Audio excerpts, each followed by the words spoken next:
Hello, good evening. You can hear me, right? Yeah. This cafe certainly has a buzz. There's no doubt about that. It's always difficult to know what to read because, as you've just said, poetry, nobody knows what it is. But if you go to a play or a concert, you have some idea of what you're going to listen to. So what I try to do is read a sort of a mix of things. It's like an Indian thali. So if you like one item or one poem, that's great. So I thought I would start with a poem which I wrote about, why bad things happen. And they often happen to good people. So this is, bad things often happen to good people. Good things also happen to bad people. Good things are not always done by good people. Good things are sometimes done by bad people. The world is full of good people who do bad things like the bad people. So when good things are done by bad people, they appear awfully similar to the good people. It becomes difficult to tell the fundamental difference between the good and the bad people.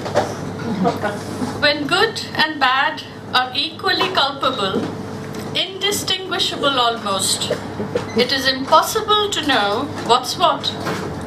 Life's no longer simple. We fail to identify good from evil. This is not taking into account that people in general have a right to be treated as innocent, if not special, until proven guilty. But as most people are undecipherable, it is our actions that speak, make us worthy of a medal, or get us locked up in some high-security jail. As none of us is wholly good and truly capable of knowing the other, one can only expect good people to do the right thing and not behave like the bad people. Otherwise, it leaves most people in the middle, in a terrible muddle, when sterling good people, failing to discern between good and evil, dissemble. No wonder bad things happen to good people. Anna read a poem about the people who are trying to escape their problems in their own countries. It's a very, very difficult question. It's been going on for a long, long time. And I wrote this poem called Dispossessed some years ago. Because this book of mine, Dreams That Spell the Light, was published in 2010. So I must have written it sort of before then. We embarked on this pilgrimage to the promised land beyond the treacherous seas, true believers, steadfast in our faith, dreaming of placing trust in an adopted homeland. Thought life would be no longer cheap, easily snatched. Did not realize death had so many paths, so many notions of justice or redemption. We knew the islands were beautiful when we stowed ourselves, leaving the rest to God, praying to the immortal to bring us here. Our country is closed in, our days clouded by war. At night, fear rose like the moon, spreading its shroud over death and hunger. We came here believing in freedom, believing if we wished it long and hard, our dreams would turn to truth. We did not expect a miracle. We did not look back. Have we not paid enough? If you need more, take us. Whatever is left of our dreams, our possessions, only spare our children, our future. I came here to study a long time ago. I got a scholarship to Oxford, and so that was, couldn't say no. to that too in English. Came in '79 and stayed on. I don't know whether I did the right thing or not, because India has changed a lot and things have not really fared as well as one would have expected in this country. But I thought I would read this poem about how I feel about going back to India.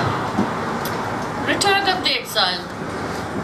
And there is a quote from the Quran which says we are all returning, which is sort of the soul sort of returning to the immortal. After years of wandering, I returned to this strange place, the home I left, forgotten in the land of my birth. Nourished under alien skies, I come looking for certainties, a child alone woken by nightmares, unable to drift back to a land of dreams. Gone is the mansion, the garden I grew up in. Gone are my people, the landscape of my childhood. None left here to comfort me through the long journey into light or nothingness, redemption or oblivion, no compensation for turning back. We have hardened ourselves, grown up, no longer ask questions we do not understand. Can't we explode space and time back to when it all began? Demand to know why we were sent here, why so hard the lives given to us, some more than others.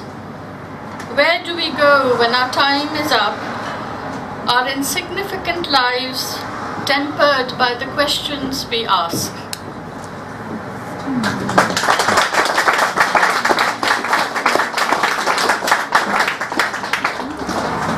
I just would like to mention that my first novel, this is my 10th book, has just been published, so if you're interested to read, it's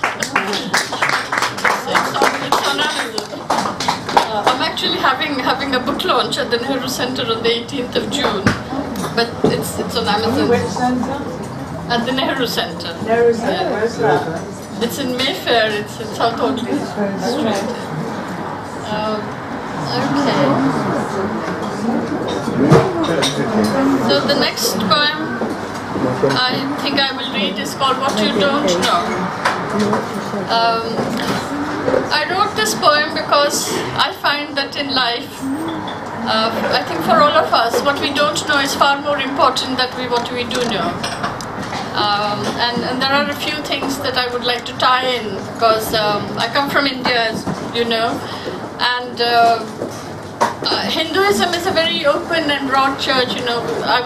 It's not a religion, it's a way of life, so we are never taught anything actually, but it's sort of, but one definition of God, which I like, is in Hindu, is what Hindus believe, is that you can't actually describe God. So this is not God, this is not God, this is not God, so everything you can define is not God. So I like that definition, because all this fighting about God, which is going on in our world, is rather incomprehensible to me. So then the other thing which is worth mentioning is that I happen to work, even though I have a DPhil in English, I couldn't get a job, you know, believe it or not. So the only job I got was in the city. So after Oxford, I went to Harvard. 2 years. There's still very few people in the world who have a DPhil in English. I couldn't get a job in India, here, or America. Well, I had a two-year assignment at Harvard, so I just got a bit fed up, and I said enough is enough, and I didn't want an arranged marriage, so I said, okay, I'm just going to do whatever job comes my way, and I got hired by an American investment bank, and I joined the city. And I left before all this rubbish began. But one thing in the city is important, which sort of taught me, is that stock market prices are not sort of determined by what you know, because what you know that everybody knows. So what you don't know is far more important than what you know. So nobody knew when you had the last crisis, nobody knew that there was all this massive debt, you know. Even I had no idea, I was working there. And trillions and trillions, and even now this whole thing about the quantitative easing and negative. It's just crazy what's going on, because nobody really has a clue, and they pretend they do, but they don't. So this is what you don't know. As a child, you instinctively know there are things you don't know. You also know you know of things the adults think you don't know. Growing up is a process of knowing that you don't know, acknowledging others might know, though they don't know that you don't know. Wisdom comes when you can forget what you know, when you know your parents, friends, lovers, well-wishers, even your enemies, your best teachers, don't know. For what is worth knowing is what you don't know. Some people are born plain lucky. They sail through life without knowing that they don't know. And not knowing they don't know what is worth knowing protects them from a lifetime of unknowing. For most of us, there is a price to be paid. Most of us get damaged, more or less, in the process, and end up knowing what is not worth knowing.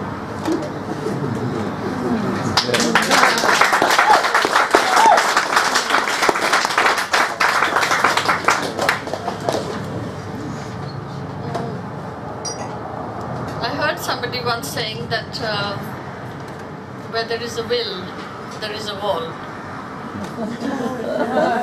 So I thought, yeah, but he was changing, he was sort of, usually, if you want to do something, there's a huge wall there, so that's fine. So I thought that I would write this poem called Walls or Wings. A wall is an idea defining the limit of our perception. Our skin is a living wall. Each cell, pulsating with vision, tells us who we are. Invisible walls protect us. The Earth's atmosphere wraps it in a shawl of gases. It is not for nothing. Rooms need many walls. Niches for doors, windows, dreams, disappointments. Walls within walls are pilgrim souls, keepers of secrets. Walls revel in disguises, come in many shapes and sizes. Prefer to remain anonymous, take several aliases. Being a wall means perpetually adjusting your vision. Yet a wall is never beyond redemption. When a wall lies between you and your dreams, turn it into something else. Let it take wings.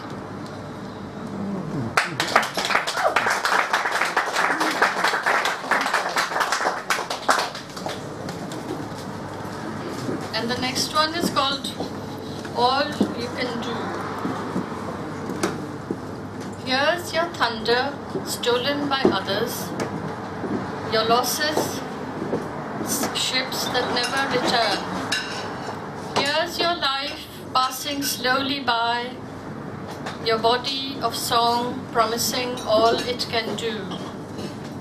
Here's your heart reaching out to others, your thoughts fresh rays of the sun. Here's your dreams scattered across the sky, falling stars not knowing what they can do. Here's hope, gold at the edge of the rainbow, casting a spell on us as we go. Here's your fear walking in front of you, thinking there's nothing you can do. But here's my hand, place yours in mine. I'll show you the world is yours. Here's your true love waiting for you, your tree of life radiant in bloom. Here's what you do, what you can do. It's your future, make of it what you will. Here's life in all its squalor and splendor. Here's your world and all you can do.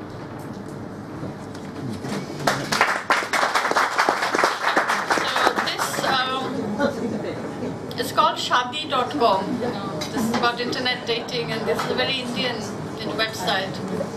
And for some reason I hadn't found anybody. And so everybody said, oh, you really must try dating, and being very dedicated, I tried the Indian one and everything else I could think of. So, but this Indian one was very interesting because they have these various sort of things that it's very specific how you define the kind of person you want. So, which was, clearly bound to fail. So, it's called shadi.com. My ideal partner would be someone like myself, preferably never married, will settle for divorced or widowed with children with the right chemistry. Tall, dark, slim and romantic, must have a good sense of humor. Kind, understanding, generous, loyal, trustworthy goes without saying. Financially, emotionally secure, well-educated, thoughtful, a man of action he must be. Non-smoker, occasional drinker, must enjoy good food, but be prepared to eat anything unless he wants to cook. Must like reading, traveling, have a passion for life. Religion? Oh, a Brahmin will be nice, but not essential. I wrapped my expectations with a neat summation. Don't have a fixed idea of what I want, but know that when we meet, I will know and so will he. Having spent one balmy summer evening registering, I decided to cool off with a glass of chilled wine, thinking of the beautiful boy doing his best in time. But I received a response straight away. No matches found. Change your criteria. Be realistic. That my ideal man was not found was a blow, I confess. It doesn't mean such a man does not exist. I reasoned, pulling my self-esteem back into harness. He is simply not registered with this agency. Having determined to do something about it, I persisted in my pursuit of Mr. Almost Right. Must try other agencies, cast my net wider. Meanwhile, no harm in checking out what's on offer. Be less fussy, let karma in on such a deep matter. Age doesn't matter. Marital status doesn't matter. Children doesn't matter. Country of residence doesn't matter. Height doesn't matter. Education doesn't matter. Religion doesn't matter. Occupation doesn't matter. And I was inundated with suitors rushing my computer.